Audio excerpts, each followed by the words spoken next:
2018. Yes, hello and welcome back to the Christmas countdown. It's day 2. It is Sunday, the 2nd of December, and welcome to the countdown with me, Jake Moyes, and special guest Mandy. Of course, she's the star on the top of our Christmas countdown tree. Now, thank you very much for everyone who watched yesterday's live episode. One person watched it live, which I understand. It was 11 o'clock in the morning. Some people are at work. But many of you have watched it on catch-up, and that means a lot. I put a lot of effort into the Christmas countdown. I've been planning it since... well, I do bits of it throughout the year, but the main planning started in sort of September, October time. So thank you all for joining me. This is day 2, Sunday the 2nd of December. Now, a few weeks ago there was a big news story about all this... You can't say snowman. I'm like, why not? Why can't you say snowman? It's been tradition for, thousands and thousands of years. Frosty the Snowperson doesn't really have the same ring to it. Frosty the Snowperson. It just doesn't make sense. So, not that we ever get enough snow in the UK to build snowmen. And when we do, it's not really the time to build snowmen. The last time we had snow was about April. You don't build snowmen in April, do you? That's just ridiculous. Got a lot coming up today on the second day of the countdown. We've got, of course, the second day on our Advent calendar, which I'm still very disappointed that there's no jokes on the Advent calendar. It's getting a bit bright in. Let's shut them so the lights really do make effect. Look at that. There's no jokes on the Advent calendar, which I think is ridiculous this year, so I do apologise. But we have got Christmas cracking jokes. Christmas cracking jokes of my own. So I've pulled together a few jokes every day that we'll be doing some of them. So let's start off with the jokes for today. Okay, so why did Santa stop smoking? It was bad for his elf. Not his elf, his elf, his health. Who is Santa's favourite singer? Elvis Presley. Elf is Presley. I can do a really good Elvis impression, right? Christmas without you. What did Adam say the night before Christmas? It's Christmas Eve. It's Christmas Eve. Adam and Eve. Not Adam and Steve. What's the worst present to receive at Christmas? A broken drum.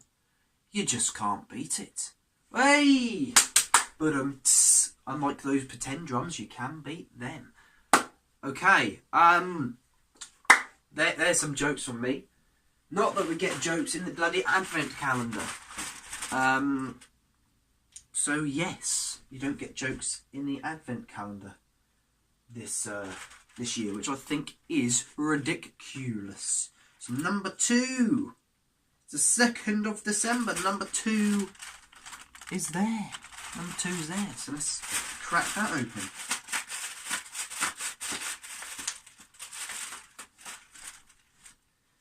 Again, no joke, but a picture of a Malteser snowflake today.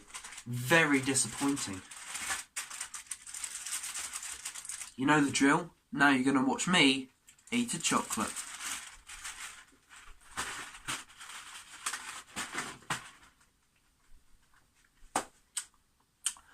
Okay, so throughout the series, we're going to be looking at the best and the worst adverts of this year. As always, I'll play them day by day, giving a running commentary, and then when we've played them all the main ones, we'll have a vote, and we'll vote on the best Christmas advert of the year. Last year, the RSPCA one with the teddy of the dog being brought as a Christmas present, play with it for a few weeks, chuck it outside in the bin, RSPCA take it in, makes it a nice little toy, and that won because that was heart melting. The first advert I'm going to show you this year is the one I'm going to play today, and it's called Love is a Gift. Now, this isn't a proper television advert that's been shown for like Sainsbury's or John Lewis. It was made by a guy called Phil Beastall.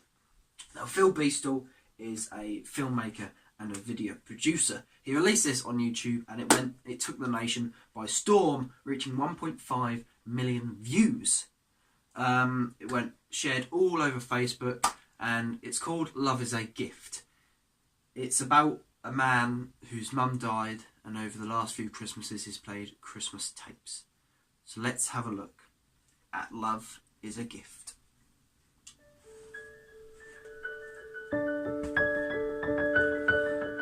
Looks pretty happy that it's Christmas, doesn't he? Crosses it off the calendar. Walks about with a bag of Christmas shopping. He's got his tree up, he's decorating his tree. He's loving it. Happy as Larry. Very depressed Larry. Crossing the days off day by day, the Christmas countdown. I hope he watches it. Eating his cereal to the 24th. He's wrapped up a present, but what is the present he has wrapped up? He's laying there, can't wait to see what he has wrapped up a present for himself. He can't wait, he goes to sleep. He goes to sleep. We all know Christmas Eve is the longest night of the year. He goes to sleep. The next day, he will wake up. Hopefully, unless he dies. You know, could happen to anyone. Christmas Day comes along. He puts his earphones in and he listens to his tape.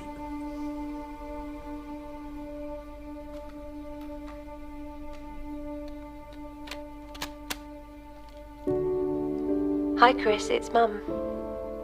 Merry Christmas, Poppet. Another year has passed.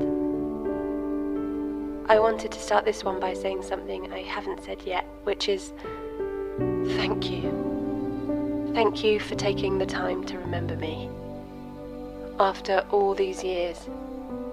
I can't believe you're going to be 30 soon. I wish I could be there to see how you've grown, to see what kind of man you've become. I know I would be so proud of you. So this is it, my last tape. I wish I could keep talking to you every Christmas, but it's time to say goodbye. Just remember how much I love you. Never forget that, okay? I will always be your mum. Before I go, let me tell you a story about the happiest day of my life. The day you were born. And that's it. It ends with Love is a Gift. And that is true. That is true, ladies and gentlemen. A gift that lasts forever is love. And that advert costs £50. £50. All these big adverts, Sainsbury's, John Lewis, Tesco's, Aldi, they cost mega bucks. Because we're in America now. Mega bucks, dude. It costs mega money. This costs £50. Phil Beastall made an advert for £50 about love being a gift. The moral of that story is cherish the love. And some people at Christmas don't have the people he want to be with. He wanted to be with his mum, but his mum died. She made a tape every Christmas. That's the thing he looked forward to, hearing his mum's voice at Christmas. So love is a gift, ladies and gentlemen. And this Christmas, please have a thought for the people that don't have family like you have family. So voting does not open until all adverts have been shown. This will be over the course of the next week or two. So yeah, we'll have another advert on the show tomorrow. Next, let's go to the live countdown. It's 22 days, 11 hours, 52 minutes and 25 seconds until Christmas. That's 22 days, 11 hours, 52 minutes and 20 seconds until Christmas. This, as always, is brought to you by www.xmasclub.com. Yes, it's getting closer by the day because that is how time works. So we've had a jam-packed show, we've had jokes, the calendar, the first of the Christmas adverts, more of them coming your way. And of course this is supposed to be a comedy entertaining show. Yesterday on the live episode we left off with Jim Davidson's White Christmas in Chalky White's impression. Some of you may have enjoyed that, some of you probably didn't. But this this episode, day 2 of the Christmas countdown, we are leaving off with a Kevin Bloody Wilson Christmas song. So I'll see you tomorrow on the Christmas countdown, day 3. We're pushing through it. We're pushing through it. Like John Barrowman behind a canoe boat. Not Anne's canoe boat, because she sunk that. I'll see you tomorrow on the Christmas countdown. Take care, and I'll see you tomorrow. If none of us die overnight, of course. Bye. I sneaked out of bed on Christmas night, and what I saw nearly scarred me for life. Santa Claus was going to town. I could see him, but he couldn't see me, while he was banging my mum beneath the Christmas tree. Santa Claus was going to town. Have you been a good girl? Santa Claus said. Mum was down on her knees, just nodding her head. Santa Claus was going to town. I promised something special, that's what I heard him say. If you're a bad girl for Santa tonight, I'll be good to you Christmas Day. He might be old and he might be fat, but Mum should knock back an offer like that, 'cause Santa Claus was going to town.